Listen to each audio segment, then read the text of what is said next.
कल किसान संपर्क अभियान में मुझे अनंतनाग जाने का अवसर मिला था और मेरी खुशकिस्मती है कि आज बडगांव में आपके बीच फिर से उपस्थित होने का अवसर मुझे मिला। जिस शिद्दत से होलिस्टिक एग्रीकल्चरल डेवलपमेंट प्रोग्राम को सरकारी फाइलों से निकालकर किसान भाइयों के खेतों में इम्प्लीमेंट करने का सिलसिला चला है, वो इस बात का पक्का प्रमाण है कि जम्मू कश्मीर का प्रशासनिक अमला और किसान भाई मुत्तहिद होकर आत्मनिर्भर जम्मू कश्मीर तथा संपन्न किसान के लक्ष्य को पूरा करने के लिए आगे बढ़ रहे हैं। अभी आपने विस्तार से श्री अटल डुल्लू साहब को सुना है। मैं बात आगे बढ़ाऊं उसके पहले चंद लाइनें आपकी खिदमत में नज़र करना चाहूँगा। सब दर्द मिटा दें हम, हर गम को सजा दें हम, कहते हैं जिसे जीना दुनिया को सिखा दें हम, हर पल जो गुजर जाए दामन को तो भर जाए, यह सोच के जी लें तो तकदीर संवर जाए। हर पल हर लम्हा जम्मू कश्मीर की 70% आबादी की तकदीर को बदलने के लिए हमारे 13 लाख से ज़्यादा किसान परिवार खेतों में पसीना बहा रहे हैं। उनके पसीने के एक एक बूंद की कीमत चुकाने के लिए, उनके घरों को धन धान्य से भरने के लिए, माने उनकी संपन्नता प्रॉस्पेरिटी के लिए जम्मू कश्मीर का प्रशासन पूरी तरह से कृत संकल्पित होकर के देश के बड़े कृषि वैज्ञानिकों की समिति, जिसमें हमारे वाइस चांसलर साहब भी थे, जो आपके लिए एक होलिस्टिक एग्रीकल्चर डेवलपमेंट प्रोग्राम बनाया, उसके लिए 5,000 करोड़ रुपए से ज़्यादा की स्वीकृति प्रदान कर अब इसे ज़मीन पर उतारने की कोशिश कर रही है। मैं इस बात को समझता हूं और इस पर यकीन भी करता हूं कि 70% जो हमारी आबादी है जो किसानी से जुड़ी है, जी तोड़ मेहनत करके जम्मू कश्मीर और देश का पेट भरने का काम कर रही है। ये 70% आबादी आवाम की जम्मू कश्मीर की सबसे बड़ी ताकत है, जो तमाम चुनौतियों का सामना करते हुए भी जम्मू कश्मीर के और देश के बेहतर मुस्तकबिल के लिए खेतों में डटी हुई है। 5,000 करोड़ रुपए के से ज़्यादा के 29 प्रोजेक्ट्स को, स्कीम्स को, उनकी तरक्की को यकीनी बनाने के लिए ज़मीन पर लागू करने की कोशिश की जा रही है। मित्रों, जिस तरह से पिछले 4 वर्षों में आदरणीय प्रधानमंत्री जी के नेतृत्व में जम्मू कश्मीर के किसान भाइयों की आमदनी में इजाफा हुआ है, उससे भी ज़्यादा किसान की आमदनी हो, जैसा डुल्लू साहब ने कहा, वाइस चांसलर साहब ने, हमारे डायरेक्टर साहब ने भी कहा कि 3 गुनी 4 गुनी आमदनी बढ़े। उस लक्ष्य के साथ हम मंजिल की तरफ बढ़ने की कोशिश कर रहे हैं।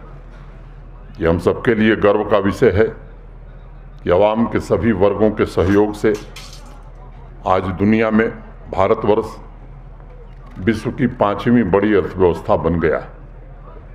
यह समाज में आई संपन्नता का भी प्रतीक है। लेकिन एक और आंकड़ा भी है, किसान भाइयों की मेहनत से पिछले फाइनेंशियल ईयर में, पिछले वित्तीय वर्ष में कृषि और एलाइड सेक्टर का एक्सपोर्ट जो है वो $50 बिलियन पहुंचा है। यह एक नया और ऐतिहासिक रिकॉर्ड है हमारे देश का। जब देश आज़ादी का अमृत काल मना रहा है, मैंने आज़ादी के 75 वर्ष पूरे हुए हैं, तो इस तरह से तेज़ रफ्तार निश्चित रूप से तरक्की का भरोसा देती है और हम अपने नौजवान नस्लों के लिए एक बेहतर मुस्तकबिल की तामीर कर सकेंगे, इसका भी भरोसा देती है। मुझे गर्व है अपने किसान भाइयों पर, जिन्होंने कोरोना महामारी के बावजूद 4% के आसपास ग्रोथ दर्ज की और एग्रीकल्चर फूड मार्केट में आज उन्होंने भारतवर्ष को विश्व की 6वीं सबसे बड़ी ताकत बना दिया है। और ये विश्व में 6वीं बड़ी ताकत हम बने हैं तो उसमें जम्मू कश्मीर के किसानों का भी बड़ा भारी योगदान है। साथियों, मैं जानता हूँ दशकों तक आपके खेतों और जेबों में कसमकस चल रही थी। खेतों में खूब अन्न पैदा होता था, लेकिन फिर भी किसान भाई की जेब खाली रह जाती थी। पिछले कुछ वर्षों में माननीय प्रधानमंत्री जी के प्रयासों का नतीजा है कि आज जम्मू कश्मीर का किसान मासिक आमदनी, मंथली इनकम के मामले में देश के शीर्ष 5 राज्यों, टॉप 5 स्टेट्स में शामिल हो गया है।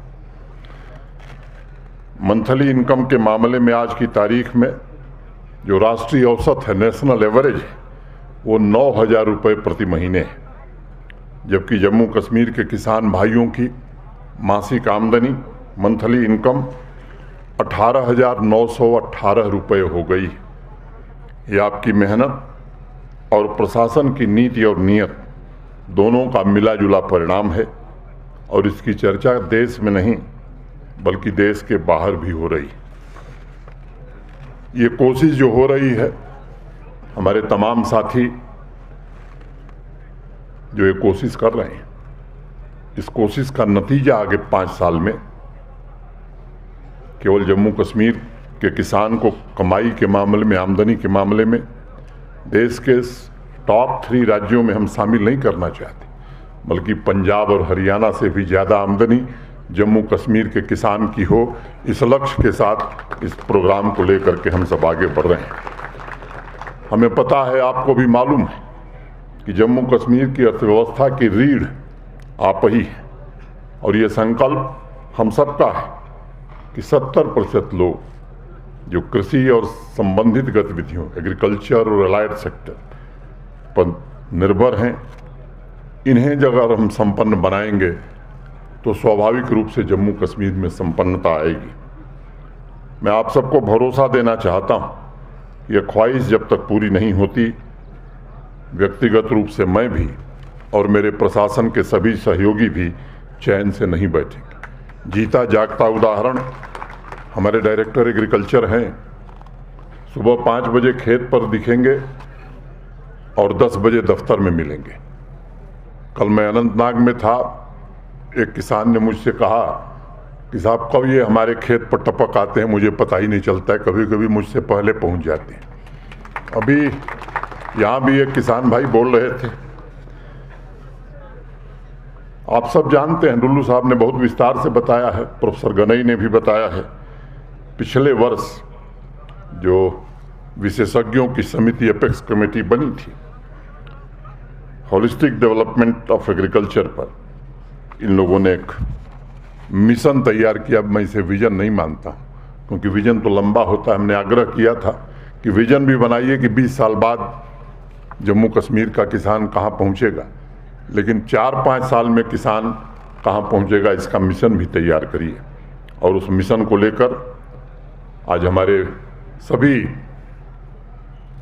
महकमों के अधिकारी, हमारे दोनों स्कॉस्ट के प्रोफेसर्स किसानों के पास जा रहे हैं। और ये जो 29 स्कीम्स जिसके बारे में डुल्लू साहब ने बहुत विस्तार से बताया, मैं उसमें समय जाया नहीं करना चाहता हूँ, लेकिन मैं इतना भरोसा आपको देना चाहता हूँ, ये 29 प्रोजेक्ट मुझे भरोसा है कि किसान और किसानी की तकदीर बदलने के लिए इम्प्लीमेंट किए जा रहे हैं। हमारे देश की जो परंपरा है, कहा जाता है कि सृष्टि 3 देवताओं से मिलकर चलती है। पूरी जो दुनिया है, एक ब्रह्मा जिन्हें हम क्रिएटर मानते हैं, एक भगवान विष्णु जिन्हें हम केयरटेकर मानते हैं, और एक भगवान शंकर महेश जिन्हें कुछ लोग डिस्ट्रॉयर भी कहते हैं। मुझे लगता है कि ऐसे ही कृषि में भी इस तरह के त्रिदेव का कॉन्सेप्ट हमारे देश में बहुत लंबे समय से है। किसान क्रिएटर है, मार्केट ये केयरटेकर है और कंज्यूमर ये हमारा रिसीवर है। यह तीनों व्यवस्थाएं किसान भाइयों के फायदे के लिए सुचारू रूप से चलें, इसके लिए 2 फेज में ट्रेनिंग की व्यवस्था की गई है। पहले फेज में 5000 से ज़्यादा एग्रीकल्चर और लाइन डिपार्टमेंट के सभी अधिकारियों को प्रशिक्षित किया गया, ट्रेन किया गया। उन प्रोजेक्ट्स के बारे में विस्तृत रूप से जानकारी दी गई और अब 24 अप्रैल से ये किसान संपर्क अभियान शुरू हुआ है। किसान भाइयों को प्रोजेक्ट के बारे में डिटेल जानकारी देना, उससे जुड़े हुए लाभों के बारे में बताना, उनको जो सहूलियतें उपलब्ध हो सकती हैं उनके बारे में जानकारी देना और अपने संकल्प को साकार करने की दिशा में वो कैसे आगे बढ़ सकते हैं। मैं आप सबको विश्वास दिलाना चाहता हूँ कि 29 प्रोजेक्ट्स ज़मीनी हकीकत को मद्देनज़र रखते हुए, जम्मू कश्मीर के क्लाइमेट को ध्यान में रखते हुए, जम्मू कश्मीर की नई कृषि क्रांति का रोड मैप हमारे सामने प्रस्तुत करते हैं। और एक बात मैं कहना चाहता हूँ कि जहाँ तक आप सोच सकते हैं, अभी डीडीसी चेयरमैन साहब ने कुछ सुझाव दिया, मैं आपको भरोसा देना चाहता हूँ कि देश के जाने माने कृषि वैज्ञानिकों ने कृषि के बारे में या किसी उससे संबंधित क्षेत्र के बारे में जो कुछ भी कोई सोच सकता है, मुझे नहीं लगता है कि उस प्रोजेक्ट में नहीं है। सारी व्यवस्था उसमें की गई है और अधिक अन्न उपजाना, वेस्टेज को कैसे कम किया जाए, एग्रीकल्चरल इंफ्रास्ट्रक्चर को कैसे डेवलप किया जाए, वाटर मैनेजमेंट कैसे होगा, एनिमल हस्बेंड्री में हम कैसे आगे बढ़ेंगे, फिशरीज में हमारा प्रोडक्शन कैसे बढ़ेगा, किसान को क्रेडिट एक्सेस कैसे मिलेगा, मैकेनाइजेशन कैसे हम कर पाएंगे, वैल्यू एडिशन कैसे कर पाएंगे, केवल मिल्क का प्रोडक्शन नहीं बढ़ाएंगे, मिल्क प्रोसेसिंग का इंतज़ाम हम कैसे कर पाएंगे। अगर फाडर की कमी है पूरे जम्मू कश्मीर में तो अधिक से अधिक फाडर हम कैसे पैदा कर पाएंगे। अगर मीट हम इंपोर्ट कर रहे हैं करीब 1000 करोड़ रुपए का हर साल, तो उसमें जम्मू कश्मीर कैसे आत्मनिर्भर हो पाएगा। नीश क्रॉप को कैसे हम बढ़ा पाएंगे, मिलेट ईयर चल रहा है तो मिलेट कैसे हम बढ़ा पाएंगे।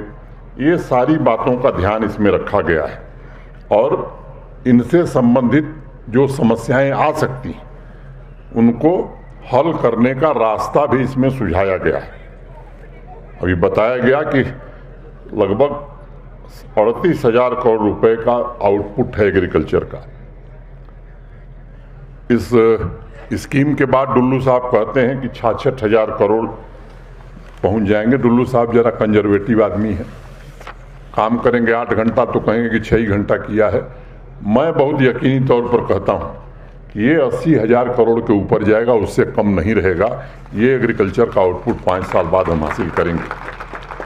और मुझे लगता है कि जम्मू कश्मीर देश का पहला इलाका है जहां इस तरह के रिफॉर्म का प्रयास किया जा रहा है। किसान भाइयों की एक एक समस्या और उनके बेहतर फायदे के अवसर को ध्यान में रखते हुए एग्रीकल्चर, हार्टिकल्चर, लाइव स्टॉक, इन सब क्षेत्रों में ये प्रोजेक्ट इम्प्लीमेंट किए जाएंगे। और वैज्ञानिक तरीका अपनाना ये समय की आवश्यकता है। कुछ जगह हमें पारंपरिक खेती पर ध्यान देना होगा, लेकिन विज्ञान की मदद से ही हम पैदावार बढ़ा सकते हैं। आप सबको मालूम कि खेत का रकबा कम है। अभी बता रहे थे डुल्लू साहब कि मार्जिनल फार्मर हमारे यहाँ बहुत हैं, जहाँ 13 लाख से ज़्यादा परिवार किसानी से जुड़े हैं। वहीं लगभग 2,62,63,000 किसान हैं जिनके पास ज़मीन बहुत कम है। मुझे लगता है कि जब तक ये वैज्ञानिक तरीका नहीं अपनाएंगे तब तक उनकी आमदनी हम नहीं बढ़ा पाएंगे। और ये कोशिश है कि किसान भाई बहन की कमाई ये अस्थाई हो, जो बात डुल्लू साहब कह रहे थे कि सस्टेनेबल, उनकी इनकम में हर साल इजाफा हो और नौकरी पेशा लोगों की तरह हमारे किसान परिवारों का भी जीवन सुनिश्चित रहे, निश्चिंत रहें, वो सुरक्षित हों, ये इस परियोजना का लक्ष्य है।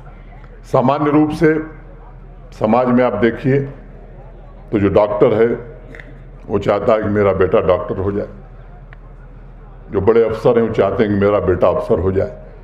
किसान सामान्य रूप से नहीं चाहता कि मेरा बेटा भी किसान बने। मैं मानता हूं कि इस परियोजना को पूरी तरह से अगर हमने लागू किया और लागू करने की कोशिश प्रशासन कर रहा है, किसान भाइयों से मेरा विनम्रता पूर्वक निवेदन है कि आप इससे जुड़िए। और मैं यकीनी तौर पर कह सकता हूं कि इस परियोजना को अगर सही ढंग से हमने लागू किया तो किसान का बेटा अब एसएसबी की परीक्षा के लिए नहीं जाएगा, वो खेत पर मेहनत करके ज़्यादा कमाएगा। ये व्यवस्था निर्मित हो सकती है। वो हुनरमंद भी बनेगा, स्किल डेवलपमेंट का भी इंतजाम है, मुफीद रोजगार का भी इंतजाम किया गया है। किसान संपर्क अभियान के अंतर्गत पूरे जम्मू कश्मीर में 10,695 ट्रेनिंग सेशन किसानों के लिए आयोजित किए जा रहे हैं। पंचायती राज संस्थाओं के जनप्रतिनिधियों से भी मेरा निवेदन है कि हम कोशिश कर रहे हैं कि आप भी इसमें जुड़िए। और आपसे मैं निवेदन करना चाहता हूं, आप जनता के प्रतिनिधि हैं और ये आपका नैतिक दायित्व है कि आवाम के मुस्तकबिल के लिए अवसर को आप मत चूकिए, आप इसमें जरूर शामिल होइए। संसाधन उपलब्ध करा रहा है प्रशासन, अगर डाइवर्सिफिकेशन द्वारा डेयरी, पोल्ट्री, हॉर्टिकल्चर में कोई भी किसान कुछ नया शुरू करना चाहता है तो उसके लिए भी फंडिंग और ट्रेनिंग दोनों का इंतज़ाम है। और ये लक्ष्य रखा गया है कि आपकी आमदनी दुगुनी नहीं 3 गुनी 4 गुनी हो जाए 5 साल में। जो लोग एग्रीकल्चर एलाइड सेक्टर से जुड़े हैं, इसकी कोशिश की जा रही है ताकि आने वाली नस्लों के लिए भी एग्रीकल्चर सेक्टर एक मजबूत आधार प्रदान कर सके। मैंने अनेक मौक़ों पर अलग अलग लोगों के निराशावादी वक्तव्य, कमेंट सुने कि वर्तमान नस्ल शायद आखिरी किसान होगी। मुझे लगता है कि ये निराशावादी लोग निश्चित रूप से हारेंगे 5 साल बाद। और मुझे पूरा विश्वास है कि अब किसान का बेटा गर्व से कहेगा कि हम भी किसानी करना चाहते हैं। इस तरह की परियोजना बनाई गई है। 3 लाख से ज़्यादा लोगों को रोजगार मिलेगा। 19,000 से ज़्यादा एग्रीकल्चर इंटरप्राइज निर्मित किए जा सकेंगे और 2.5 लाख से ज़्यादा लोगों को डिफरेंट स्किल्स में ट्रेन किया जाएगा। एक और महत्वपूर्ण बात मैं कहना चाहता हूँ, जैसा मैंने पहले कहा कि स्मॉल और मार्जिनल फार्मर्स की संख्या हमारी ज़्यादा है। उनको बिना किसी रुकावट के क्रेडिट एक्सेस हो, किसान क्रेडिट योजना द्वारा 100 में 100 किसान भाई उनका लाभ ले सकें, ये सुनिश्चित करने की कोशिश हो रही है। अभी आपके डीसी साहब ने जब अपनी बात कह रहे थे तो उन्होंने आपको भरोसा भी दिया।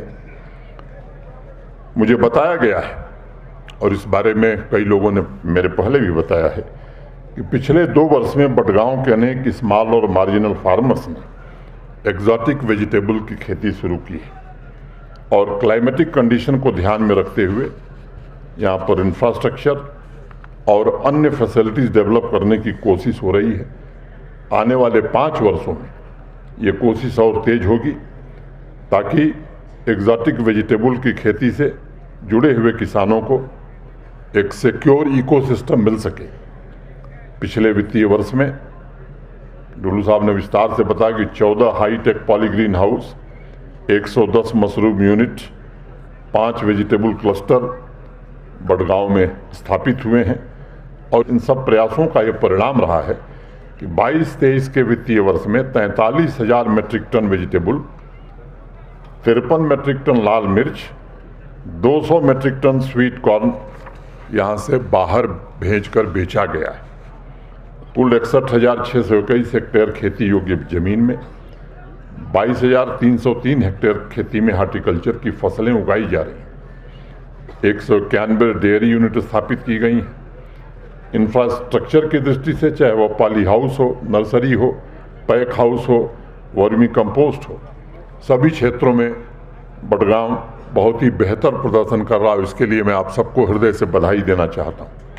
अगर पूरी तौर पर देखा जाए तो पिछले 4 वर्षों में जम्मू कश्मीर के किसान भाइयों के लिए मार्केटिंग इंफ्रास्ट्रक्चर में भी काफ़ी सुधार किया गया है। इस व्यवस्था को भी नए स्तर पर इन 29 प्रोजेक्ट को इम्प्लीमेंट करके हम ले जाना चाहते हैं, ताकि आपकी आमदनी बढ़े, वेस्टेज कम हो और वैल्यू एडिशन अधिक से अधिक हो सके।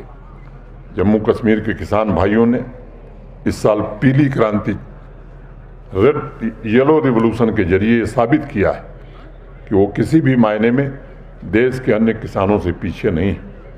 इन प्रोजेक्ट के जरिए हमारी कोशिश है कि इनपुट कास्ट कम हो, सीड, फर्टिलाइजर, एक्सटेंशन सर्विसेज की सुविधा सभी किसानों को मिले, एक्सटर्नल इनपुट पर किसान भाइयों की निर्भरता को आत्मनिर्भरता में कैसे परिवर्तित की जाए, इसकी कोशिश होगी।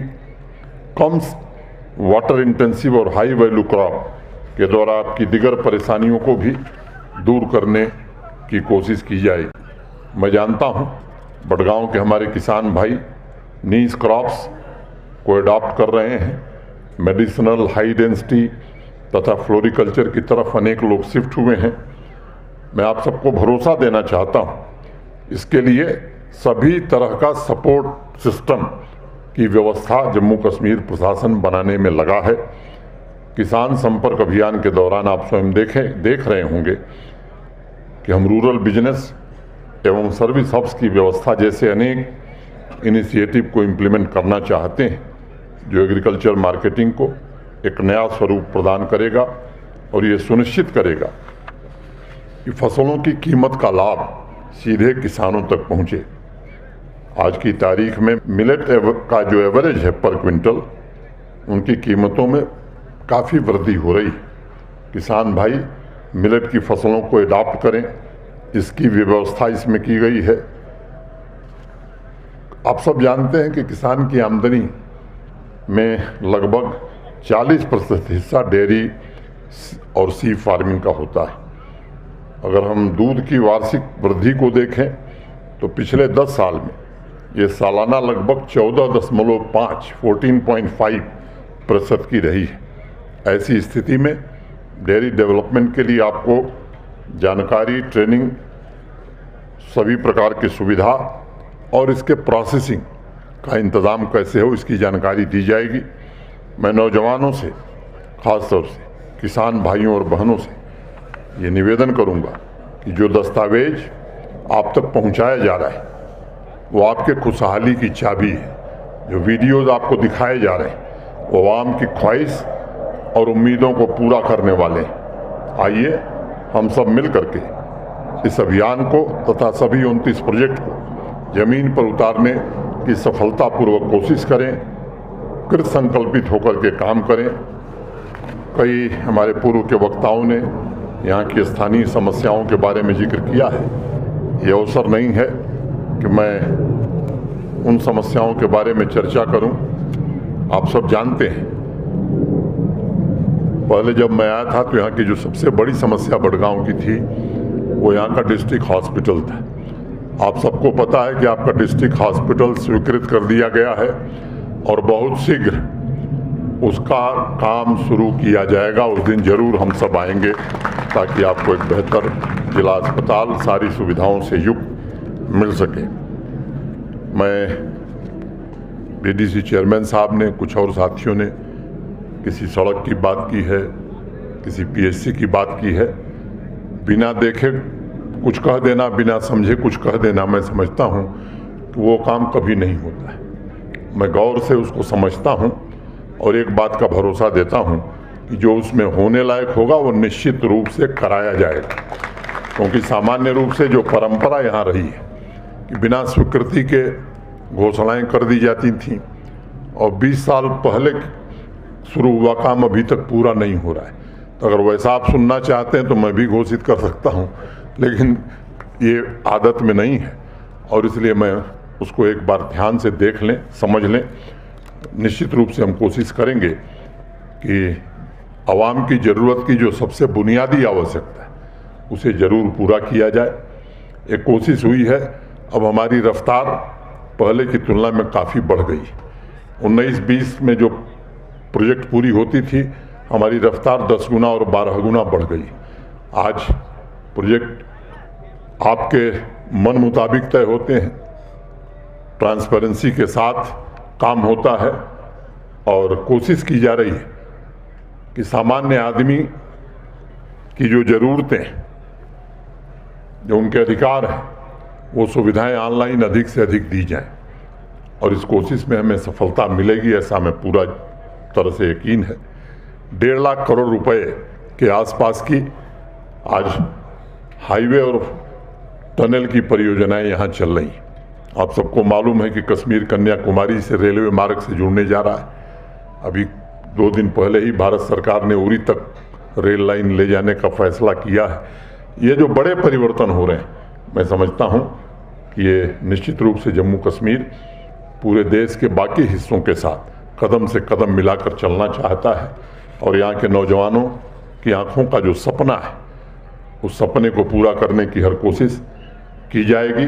मैं विशेष रूप से आभारी हूँ आदरणीय प्रधानमंत्री जी का, जिन्होंने हर वक्त जब भी हम सब ने उनसे आग्रह किया है कि ये बड़ी आवश्यकता है, तो उन्होंने उसे पूरा करने के लिए पूरी तरह से अपना समर्थन दिया है, अपना सहयोग दिया है। किसी भी इलाके की उन्नति कैसे हो सकती है, इस बात को समझने की ज़रूरत है। एक बड़ा 70% आबादी हमारी जो एग्रीकल्चर और अलाइड सेक्टर पर है, उसकी चिंता हम कर रहे हैं। इंफ्रास्ट्रक्चर बेहतर हो, बनाने की कोशिश की जा रही है। स्वास्थ्य सुविधाएं ठीक हों, जो हेल्थ के नेशनल पैरामीटर है उससे हम काफ़ी बेहतर प्रदर्शन जम्मू कश्मीर में कर रहे हैं। टूरिज़्म अनप्रेसिडेंटेड, पिछले साल 1,82,00,000 से ज़्यादा लोग आए, 1,88,00,000 लोग आए, उनको भी अच्छी सुविधाएं मिलें, ये हमें कोशिश करनी चाहिए। और उस मानसिकता से बाहर आना चाहिए। यहीं के लोग, यहीं के स्थानीय निवासी और यहीं के आदमी को नया होटल नहीं बनाने देंगे, क्योंकि हमारे ऊपर, हमारे आमदनी पर असर न पड़ जाए, इस मनोवृत्ति से बाहर आने की जरूरत है। एक दिन मैं एक वीडियो देख रहा था, 2 ऑटो रिक्शा वाले, कुछ लोग बाहर से आए थे, ऑटो रिक्शा पर बैठे और उन्होंने कहा साहब हमें बडगांव रेलवे स्टेशन जाना है। वो घुमा करके श्रीनगर रेलवे स्टेशन लेकर पहुंच गए और कहा कि ये बडगांव है। उसमें से एक महिला ने कहा साहब यहाँ तो श्रीनगर स्टेशन लिखा हुआ। मुझे लगता है कि इन सब चीज़ों का असर पड़ता है। जो देश से या बाहर से आता है, अगर उसके साथ ये सलूक किया जाएगा तो मैं समझता हूँ कि हमारी ये संख्या कम होगी। तीसरा, यहाँ इंडस्ट्रियलाइजेशन हो, इंडस्ट्री आवे, ये जम्मू कश्मीर की नितांत बड़ी आवश्यकता है। आज़ादी से के बाद से लेकर 1.5 साल पहले तक कुल 14,000 करोड़ का प्राइवेट इन्वेस्टमेंट यहाँ आया था। एक नई कोशिश हो रही है और उसमें भी भारत सरकार ने जो नई इंडस्ट्रियल स्कीम बनाई, उसमें जिस तरह के बेहतर इंसेंटिव दिए, मैं आपसे बताना चाहता हूं कि देश के किसी राज्य में इससे बेहतर इंसेंटिव नहीं है। देश में सबसे सस्ती बिजली जम्मू कश्मीर में है, सबसे सस्ती। अनेक इस तरह की बातें हैं। 70,000 करोड़ के आसपास के प्रपोजल हमारे पास हैं। आज जमीन पर 20,000 करोड़ से ज़्यादा के काम हो रहे हैं। जमीन की दिक्कत है, मैं जानता हूं, कुछ पुराने कानूनों के कारण है, उन कानूनों को बदलने की कोशिश की जा रही है। जमीन की उपलब्धता जल्दी से जल्दी हो, इसकी भी कोशिश की जा रही है। मुझे उम्मीद है कि आने वाले दिनों में ये इन्वेस्टमेंट और बढ़ेगा। आपने देखा है कि यूएई का ईमार ग्रुप आपके बगल श्रीनगर शहर में 10 लाख स्क्वायर फुट का एक बड़ा माल, आधुनिक माल बना रहा है। उत्तर भारत का सबसे बड़ा माल होगा। आईटी टावर श्रीनगर और जम्मू में भी बनाएगा। देश और दुनिया की बड़ी टेक कंपनियां यहाँ दफ्तर खोलेंगी। मिली ट्रस्ट 1,000 बेड का एक अस्पताल श्रीनगर में और 150 MBBS सीटों का मेडिकल कॉलेज बना रहा है। ऐसे अनेक प्रस्ताव अभी पाइपलाइन में हैं। मैं उम्मीद करता हूं कि आने वाले दिनों में ये जल्दी से जल्दी ज़मीन पर उतरेंगे। और चौथी बात मैं समझता हूं वो एजुकेशन है। जब तक समाज शिक्षित नहीं होगा, अच्छी पढ़ाई नहीं होगी, अगर स्कूल 100 दिन बंद रहेंगे तो भविष्य कैसे बन सकता है। और वो लोग आज सवाल कर रहे हैं जो जिनके ज़माने में स्कूल चलते ही नहीं थे, वो भी आज वसूल की बात कर रहे हैं। मैं आपसे कहना चाहता हूं किसी भी कीमत पर यहाँ के नौजवान को जो पढ़ना चाहता है उसे पढ़ने का अवसर दिया ही जाएगा और वो मिलेगा, इसको हम सुनिश्चित करना चाहते हैं। क्योंकि जम्मू कश्मीर का या देश का मुस्तकबिल ये नौजवान बच्चे आने वाले दिनों में लिखेंगे और इसकी हर कोशिश की जाएगी। संयोग से कुछ ऐसे मिनरल्स हमारे पास हैं जिनको हमने एक्सप्लॉइट नहीं किया था। कश्मीर वैली में भी ऐसे मिनरल्स हैं। सफ़ायर हमारे पास है किश्तवाड़ में, अभी रियासी में लिथियम। अब जो खुदाई होती है, एक्सकेवेशन होता है, जब G3 लेवल का एक्सकेवेशन हो जाता है तब उस मिनरल का हम ऑक्शन करते हैं। संयोग से लिथियम G3 लेवल पर पहुंच गया है। दिसंबर तक हम कोशिश करेंगे कि इसका ऑक्शन हो जाए। लिथियम दुनिया में लिथियम के तीसरे नंबर के हम उत्पादनकर्ता बनने जा रहे हैं। केवल जम्मू कश्मीर नहीं, देश की अर्थव्यवस्था को हम बदल सकते हैं और वो जितना पैसा आएगा वो भारत सरकार उसमें एक पैसा नहीं लेगी, पूरा का पूरा जम्मू कश्मीर आएगा और जम्मू कश्मीर के लोगों की तकदीर को बदलने के लिए वो पैसा खर्च किया जाएगा। वजह ही सफ़ायर है, किश्तवाड़ में है, पहाड़ी पर है, वो G4 लेवल का एक्सकेवेशन हुआ है। उसके लिए भी 176 करोड़ रुपए दिए गए हैं और हम कोशिश कर रहे हैं कि एक साल में G3 लेवल पर आ जाए। ऐसे ही वैली में भी 3 स्थान हैं जो आने वाले 1 साल 1.5 साल के अंदर वो भी तैयार हो जाएंगे। तो एक कोशिश हो रही है कि आर्थिक रूप से जम्मू कश्मीर संपन्न बने और सीट ऑफ लर्निंग ये रहा पूरे देश को।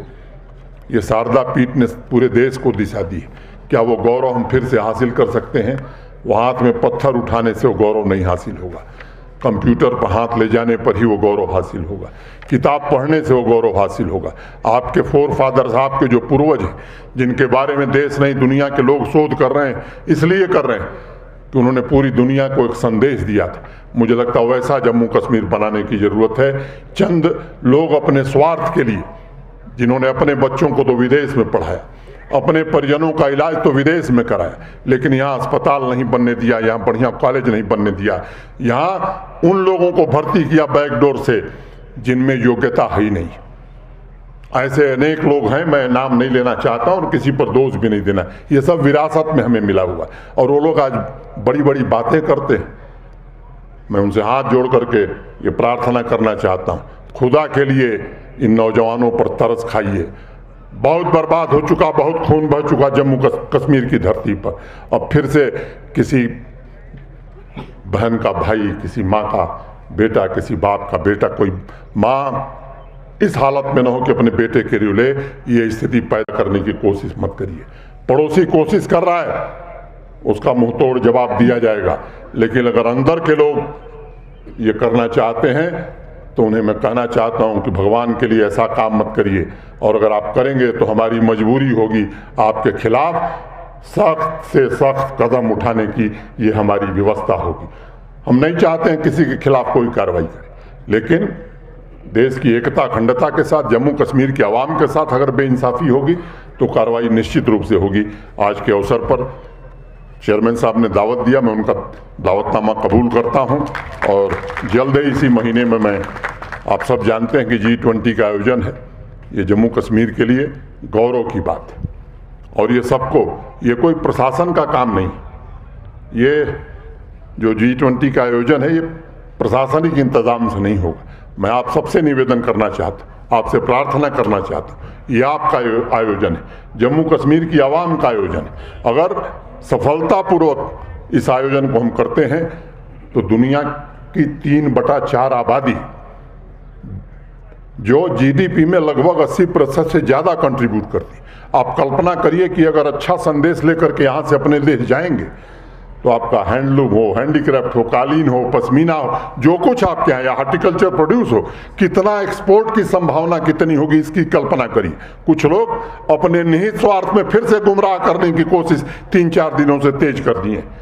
उनको इससे मतलब नहीं है कि पश्मीना बनाने वाले का जीवन सुखमय हो, उसको आमदनी मिले। उनको इससे मतलब नहीं है कि जो एग्जॉटिक वेजिटेबल पैदा कर रहा है किसान, वो एग्जॉटिक वेजिटेबल दुनिया के मार्केट में जा कर के उनकी राजनीति चलते रहे, उनको इससे मतलब है। मैं आप सबसे हाथ जोड़कर निवेदन करना चाहता हूं कि आप इस आयोजन में पूरा सहयोग करिए और मैं यकीनी तौर पर यह बात कहना चाहता हूं, इस सफलतापूर्वक आयोजन के बाद जम्मू कश्मीर का एक्सपोर्ट आने वाले 3 वर्ष में 2.5 गुना से 3 गुना बढ़ने वाला है। इस दृष्टि को ध्यान में रखते हुए मैं आप सब के प्रति हृदय से कृतज्ञता ज्ञापित करता हूं और इसी महीने 31 मई के पहले ही फिर आना है बडगांव। मैं डीसी साहब से अनुरोध करूंगा कि और डिविजनल कमिश्नर साहब से कि जमीन प्रस्तावित की गई है उसका काम भी खत्म कर दिए ताकि उस दिन शिलान्यास भी अस्पताल का किया जा सके। बहुत बहुत धन्यवाद, नमस्कार। और अंत में 2 पंक्तियां कह के ही बात खत्म करूंगा। मेरे ख्वाब तुम्हारे पास सहारा पाने आएंगे, मेरे ख्वाब तुम्हारे पास सहारा पाने आएंगे, इस बूढ़े पीपल की छाया में सुस्ताने आएंगे। रह आंखों में चुभती है पथ की निर्जन दोपहरी, रह आंखों में चुभती है पथ की निर्जन दोपहरी, आगे और बढ़ें तो शायद दृश्य सुहाने आएंगे, शायद इन पहाड़ों के आगे और सुंदर सुहाने दृश्य आएंगे। मुझे यकीन है कि ये सुहाने दृश्य जरूर आएंगे, जरूर आएंगे। आइए हम मिलकर आगे बढ़ें, जम्मू कश्मीर की तस्वीर और तकदीर को नए उजाले से भरने की हम सब भरपूर कोशिश करें। धन्यवाद, जय हिंद।